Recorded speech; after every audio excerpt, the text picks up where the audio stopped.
యేసుక్రీస్తు నామములో మీ అందరికీ శుభములు. ఈరోజు మనం ధ్యానం చేసుకుంటున్నటువంటి అంశం ప్రభువా నన్ను మలుచుము అనే విషయంలో కొంచెం ముందుకెళ్దాం. మనం మోసే గురించి చాలా ప్రాముఖ్యమైన విషయాలు మనం దినదినము నేర్చుకుంటూ ఉన్నాం.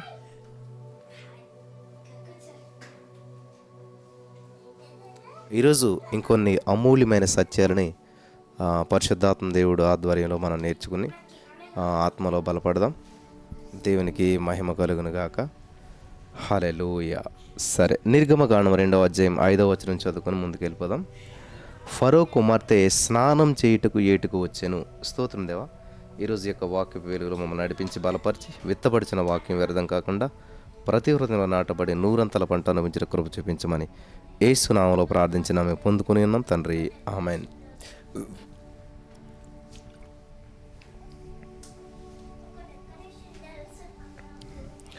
చాలా జాగ్రత్తగా గమనించాలి. ఫరో కుమార్తె స్నానం చేయడానికి ఏటికి వచ్చిందంట. చంటి పిల్లవాడైనటువంటి మోషే యందు దేవుని ప్రణాళిక ఎంత ఉన్నతమైనటువంటిది. ఆ కాలంలో ఉన్నటువంటి అనేక మంది చంటి పిల్లల వలె మోషే కూడా మరణమై ఉండవలసిందే. కానీ మన ప్రభువైన యేసుక్రీస్తు వారు మోషే యందు ఎంత చక్కటి ప్రణాళికను వేశాడు. ఇక చనిపోతాడేమో అని మోసేని గురించి అనుకుని ఉంటారు అతని కుటుంబం. కానీ దేవుని ప్రణాళికలో ఉన్న మోసేకు ఏ హాని జరగకుండా ఉండాలని సాక్షాత్తు రాజకుమార్తెను అతని వద్దకు పంపించాడు మన దేవుడు. ఇది ఎంత గొప్ప అద్భుతం. ఎందుకంటే ఒకసారి ఆలోచించి చూస్తే తెలుస్తుంది. ఫరో కుమార్తె వచ్చినటువంటి ఆ నది బహుశా అప్పటికే ఎంతోమంది చంటి బిడ్డలు వస్తువుల చేత వారి శవాల చేత నిండిపోయి ఉండొచ్చు. రాకుమార్తె స్నానం చేయడానికి అనువుగా ఆ నది ఆ సమయంలో ఉండకపోవచ్చు. కానీ మన దేవుడు తన చిత్తంలో ఉన్నవారి ఎడల ఉంచినటువంటి ప్రణాళికను నెరవేర్చడానికి ఎంతైనా కూడా చాలినటువంటి వాడు, సమర్థుడు. నిజమే, కొన్నిసార్లు నీవు ఉన్నటువంటి నీ పరిస్థితిని బట్టి, నీకున్న సమస్యను బట్టి దేవుడు నీకు చెప్పినటువంటి తన మాట ఇంకా నీ జీవితంలో నెరవేరలేదు అని అనుకుని ఉండొచ్చు. బహుశా చాలా కాలంగా ఆ సమస్యతోనే నువ్వు జీవిస్తూ ఉన్నావేమో.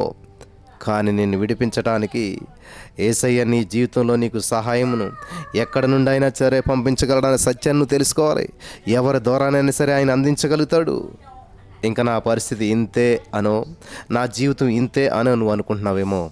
అయితే బహుశా యేసుక్రీస్తు ప్రభువారిని గురించి ఏ అధికారితోనో ఏ వైద్యునితోనో ఎవరితో చెప్పాలని అనుకుంటున్నాడో ఆ వ్యక్తి నీ దగ్గరకు పంపించబోతూ ఉండగా ఆ వ్యక్తి నీ వద్దకు వచ్చి సాయం అందించగలుగుతాడు. నీవు ఎంతటి పెద్ద సమస్యలో ఉన్నా సరే ఆయన తన ప్రణాళికను నీ యందు నెరవేర్చేటువంటి సమయం వచ్చినప్పుడు నీ జీవితం ఆశ్చర్యకరంగా మారిపోబోతుంది. కాబట్టి నీవు ఉన్నటువంటి నీ స్థితిలో ప్రభు తన ప్రణాళికను నీ యందు నెరవేర్చినట్లు ప్రార్థిస్తూ దేవుడు చేయబోయేటువంటి ఆ యొక్క అద్భుతాన్ని బట్టి ఆయనను స్తుతిస్తూ ఉండాలి. ప్రభువా, నీ ప్రణాళికలో ఉండటం ఎంత ధన్యత దేవా. నీ ఆలోచనలు, నీవు నా యందు కలిగిన నీ ఉద్దేశం ఎంతో ఉన్నతమైనవి. నీవు మా కొరకు కలిగిన నీ తలంపులు బహు గొప్పవి. వాటిని గురించి ధ్యానిస్తూ ఉంటుంటే అవి అన్నీ కేవలం శ్రేష్టమైనవి అని తెలుసుకోవచ్చు. నా జీవితం ఈరోజు ఈ సమయంలో ఎక్కడ ఉండవలసింది కాదు, ఇక్కడ ఉండవలసింది కాదు. అయినప్పటికీ నేను ఈరోజు ఇలా ఉన్నానంటే అది నీ ఉన్నతమైన ఆలోచనలు బట్టే, నీవు నా యందు కలిగిన నీ ప్రణాళికల వల్లనే ప్రభువా. నీ యొక్క ఆలోచనలు నా జీవితంలో నెరవేరడానికి ఆటంకంగా నాలో ఏమైనా ఉంటే అవి ఇప్పుడే నాలో నుండి తీసివేసినందుకు వందనాలు. నీ ప్రణాళికలు నా జీవితంలో నిలిచి ఉండేలాగా, నీవు కలిగిన నీ ప్రణాళిక నా జీవితంలో సంపూర్ణమయ్యేలాగా నన్ను ఉంచండి దేవా.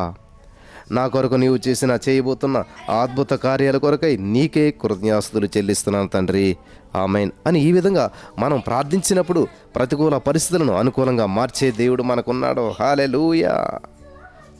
నిర్గమకాండం 2వ అధ్యాయం 5వ వచనం మనం చూసినట్లయితే, ఆమె ఆ పెట్టెను చూచి, ఆమెన్, ఆమె ఆ పెట్టెను చూచి, ఆమేన్, హల్లెలూయా, చూడండి ప్రియులరా, ఆమె పెట్టిని చూసింది. ఇది కేవలం దేవుని యొక్క నడిపింపుని బట్టి జరుగుతుంది. ఎందుకంటే సాధారణంగా రాకుమార్తె ఏదైనా ఒక ప్రదేశానికి వస్తుందంటే ముందుగానే ఆ పరిసరాలను చక్కబెట్టేటువంటి అనుసరి సిబ్బంది ఉంటారు. ఈవెన్ ఒక సీఎం గారు వస్తున్నారంటే ఆ ఏరియాని ఎంతగా మరి రిమోట్ ఏరియాగా చేస్తారో మీకు అందరికీ తెలుసు కదా. వారే వాటిని చూసుకుంటారు. సాధారణంగా రాకుమారి చెలికత్తెలే తాను స్నానానికి వెళ్ళినటువంటి ప్రదేశంలో ఉన్నటువంటి పరిసరాలను గమనిస్తారు. కానీ మోసే ఉన్న పెట్టె ఆ సమయంలో మరి ఇతరుల కంటే ముందుగా ఫరో కుమార్తెకు కనబడ్డాది. ఇది చాలా అద్భుతమైనటువంటి సన్నివేశం. ఒక రాకుమార్తె స్నానానికి వస్తుందంటే ఎన్ని ఏర్పాట్లు, ఎన్ని జాగ్రత్తలు తీసుకుంటారు కదా.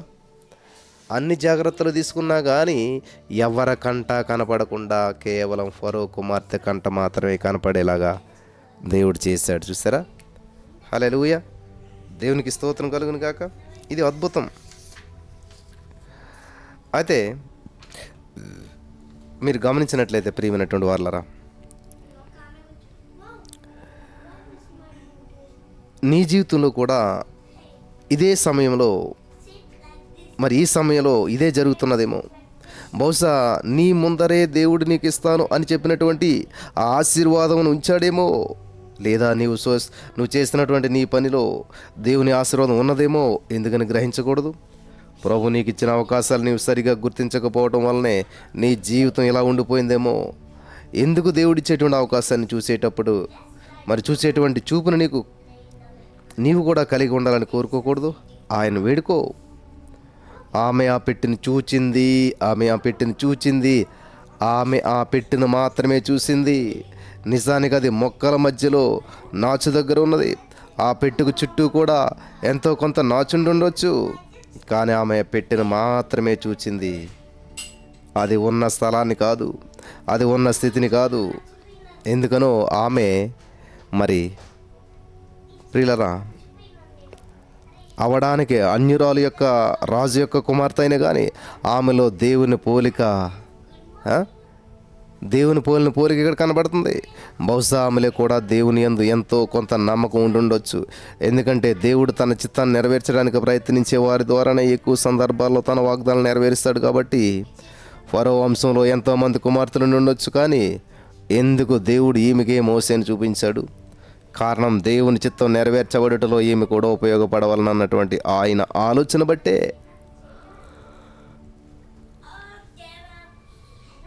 ఎందుకు మరి ఎంతోమంది ఉన్నప్పటికీ నీకున్నటువంటి అర్హతల వంటి వారే ఎందరో ఉన్నా, నీకన్నే గొప్పవారు ఎంతోమంది ఉన్నా, దేవుడు ఈ పనికి తాను నీపై కలిగి ఉన్నటువంటి తన ఉద్దేశాలను నిన్నే కోరుకున్నాడు. ఎందరు ఉన్నా దేవుడు ఆ పని నీకే ఇవ్వాలనే ఆ అవకాశమును, ఆ యొక్క ఆలోచనలను నీ ముందుకు తీసుకుని వచ్చాడు. మరి నీవేమో దేవుడు ఇచ్చినటువంటి ఆ పనిని చూడకుండా దాని చుట్టూ ఉన్నటువంటి నాచు వంటి సమస్యలను చూస్తూ ఉన్నావు. నిజమే, కొన్నిసార్లు అయితే దేవుని మార్గాలను ఫరో కుమార్తె పనికత్తెల వలె అస్సలు చూడడం లేదు. దేవుడు నీకు చూపించాలని, నీ చూపులోకి ఆ విషయం రావాలని చెప్పి ఆశించి నీ ముందుంచిన వాటిలో ఇప్పటికే చాలా వాటిని నువ్వు చూడలేదేమో. లేదా చూచినప్పటికీ వాటిని పక్కన ఉన్నటువంటి పరిస్థితిని బట్టి వీటి ద్వారా ఏమైనా సమస్యలు రావచ్చునేమో అని కారణాలు చెప్పుకుంటూ వాటిని పట్టించుకోకుండా ఉన్నాయేమో.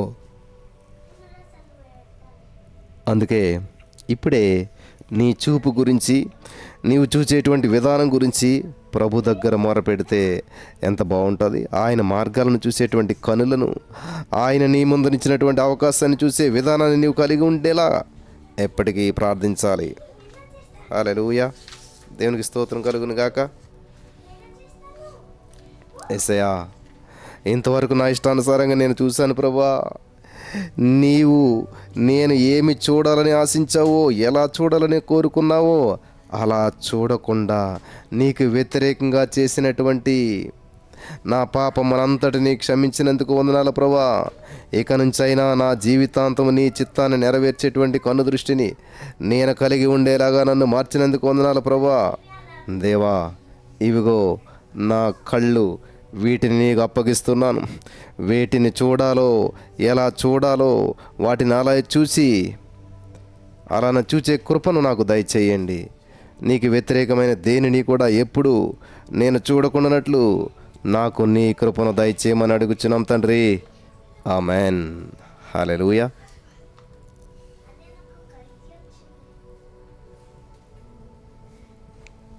ఇది చాలా అద్భుతమైన విషయం. నిర్గమకాండం 2:5 ఆమె ఆ పెట్టెను చూచి తెప్పించి.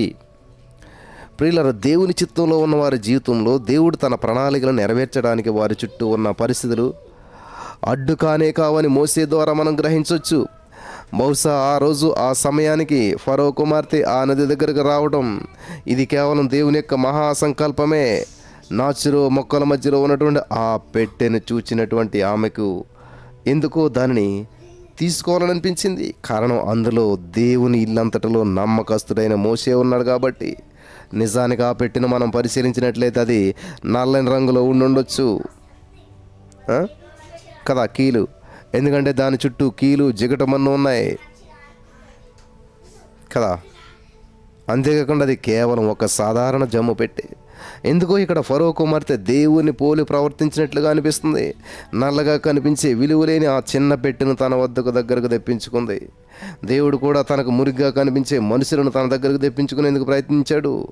ఆ ఫరో కుమార్తె ద్వారా ఏ విధంగా అయితే మోసే రాకుమారునిగా అయ్యే అవకాశం పొందుకున్నాడో, అదేవిధంగా మన ప్రభు అయినటువంటి యేసుక్రీస్తు ద్వారా మనము కూడా రాకుమారులం అయ్యే భాగ్యాన్ని పొందుకున్నాం.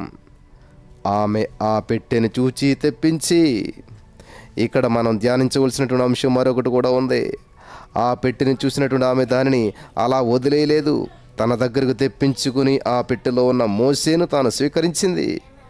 మరి ఈ రోజుల్లో అనేక మంది దేవుని వాక్యము మరి వినిపించబడుతోంది. చాలామంది యేసుని గురించి తెలుసుకుంటున్నారు, ఆయన చేసే అద్భుతాలను చూస్తున్నారు, కానీ ఆయనను తమ చెంతకు ఆహ్వానించడం లేదు.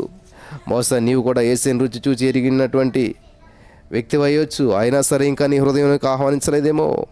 దేవుడు చేసే కార్యాలు నీకు కావాలంటావు, ఆయనే దేవుడని ఒప్పుకుంటావు, కానీ ఎందుకు యేసుక్రీస్తును కేవలం మందిరంలోనే వదిలేస్తున్నావు కదూ, ఇంకా నీ హృదయానికి ఆహ్వానించలేదు కదూ. అయితే బహుశా ఈ మాటలను దేవుడు నీ కోసమే తెలియజేస్తున్నాడేమో. ఇంకా ఎంతకాలం నన్ను ఎరిగిండు, నీ హృదయాన్ని సంపూర్తిగా నాకు ఇవ్వవు అని దేవుడు నివసించాలని కోరుకునేటువంటిది నీ హృదయం అనేటువంటి ఆలయమని నీకు తెలుసుండి కూడా ఇంకా నీ హృదయంలో పాపక్రియలను స్థానమిస్తున్నావు కదా. అందుకే ఈ క్షణమే దేవుడు నీ కోసం తెలియజేస్తున్నటువంటి ఈ మాటలను గ్రహించి ఆయనకు సంపూర్ణంగా పరిపూర్ణంగా నీ హృదయాన్ని జీవితాన్ని అప్పగించి నీ హృదయం అంతటితో ఆయన్ని సేవించాలి. యేసయ్యను చూసావు, ఆయన గురించి తెలుసుకున్నావు, మరి ఇంకా ఎందుకో నీ పాత జీవితాన్ని, ఈ లోక జీవితపు పద్ధతులను వదలకుండా కేవలం ఆదివారం మాత్రమో, పండగలకు మాత్రమో, అది కూడా దేవుని మందిరంలో మాత్రమో దేవుడు ఉండాలని అనుకుంటున్నావు, కానీ నీ హృదయంలోకి ఆయనకు పరిపూర్ణమైన ఆహ్వానం ఇవ్వడం లేదు. ఇదిగో ఆయన ఇప్పుడే నీ హృదయపు తలుపు వద్ద ఉండి తట్టుచూ ఉన్నాడు. నీకోసమే తన సిలువలో పొందినటువంటి ఆ గాయాలతోనే నీ వద్దకు వస్తూ ఉన్నాడు. ఎందుకని ఆయనను ఎరిగిండి కూడా మరలా సిలువ వేస్తావు. ఈ క్షణమే ఆయనను నీకు రక్షణ సమయం. కేవలం యేసయ్యకు నీ హృదయాన్ని ఇవ్వు, ఆయనే నీ జీవితంలో కార్యాలు చేస్తాడు. హల్లెలూయా, థ్యాంక్ యూ జీసస్.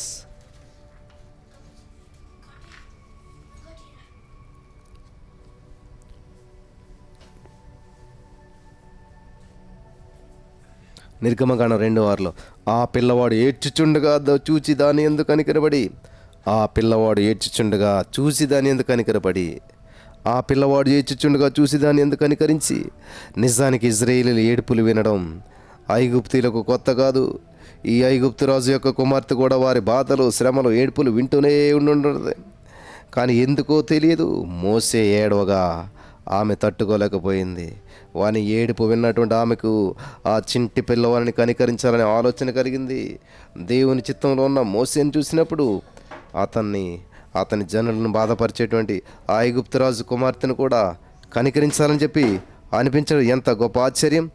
అప్పటికే ఎంతోమంది చిన్న బిడ్డల మరణాలను వారి తల్లుల ఏడుపులు విన్నటువంటి ఆ కుమార్తెకు ఎందుకు మోసే ఏడుపును వినగానే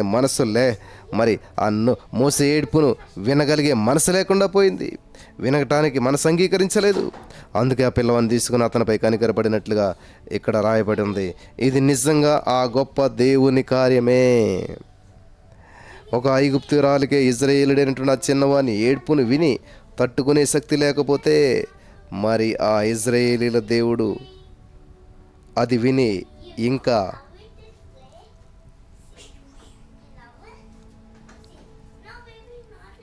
ఎంత బాధపడి ఉంటాడు. తన ప్రజల బాధలను, శ్రమలను చూచి ఇంకెంత వారిపై కనికరం చూపించాలని చెప్పి ఆశపడి ఉంటాడు. అందుకే కదా ఇజ్రాయేలీలను వారి బాధల నుంచి విడిపించాలని చెప్పి ఎంతో ఆశ కలిగినటువంటి ఆ దేవునికి ఆయన చిత్తం నెరవేర్చగలిగిన ఒక వ్యక్తి కావాల్సి వచ్చింది. అలాంటి సమయంలో ఎందరో చిన్న బిడ్డలు పుట్టారు, కానీ ఎందుకో అవకాశం మోసేకు మాత్రం ఇవ్వబడింది. బహుశా అతని తల్లిదండ్రులు దేవుని మీద చూపించిన భయభక్తులు, ప్రార్థన, విశ్వాసములు ఒక కారణం అయి ఉండొచ్చు, కానీ ఇది కేవలం దేవుని కృపాబాహుళ్యమే. నా దేవుడు కన్నీటిని తుడిచేశాడు. ఆయన వాక్యం చెబుతుంది దేవుడు ఒక వ్యక్తి కన్నీరంతటినీ కూడా నాట్యంగా మార్చగల సమర్థుడని. మరి నీవెందుకు ఒకసారి ఆయన సన్నిధిలో ప్రార్థించకూడదు? నిన్నెంతగానో బాధిస్తున్నటువంటి నీ సమస్యను బట్టి, వేధిస్తున్నటువంటి ఆ నీ కుటుంబ సమస్యను బట్టి కురుంగిపోకుండా దేవుని సన్నిధిలో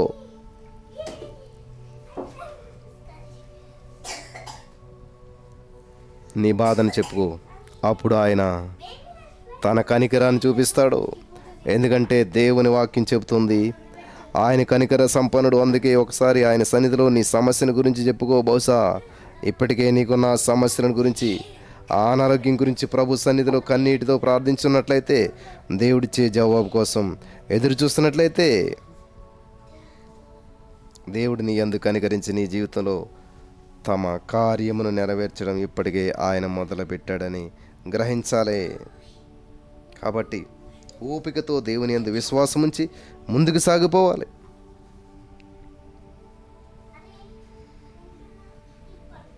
ప్రభువా, ఎంత గొప్ప దేవుడు నీవు కనికరం చూపినట్లుగా ఇంకెవరో చూపలేరు. ఒక ఐగుప్తురాలే తన బానిస కన్నీటిని చూచి తట్టుకోలేకపోతే, ఎంతో కనికర సంపన్నుడమైనటువంటి నీవు నీ బిడ్డలమైనటువంటి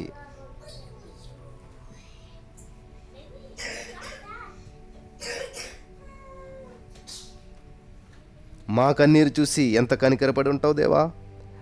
నీ కనికరమే కదా ప్రభువా మమ్మల్ని మీ కుమారులుగా చేసింది. ప్రభువా, మా కన్నీటి ప్రార్థనకు జవాబు పొందుకోలేకుండా మాలో ఏదైనా నీకు వ్యతిరేకమైన ఉంటే వాటిని తొలగించినందుకు వందనాలు. మా జీవితం అంతటిలో నీ చిత్తము నెరవేర్చేటువంటి నెరవేర్పు మీ కనికరంతో నిత్యము మమ్మల్ని జ్ఞాపకం చేసుకోమని చెప్పి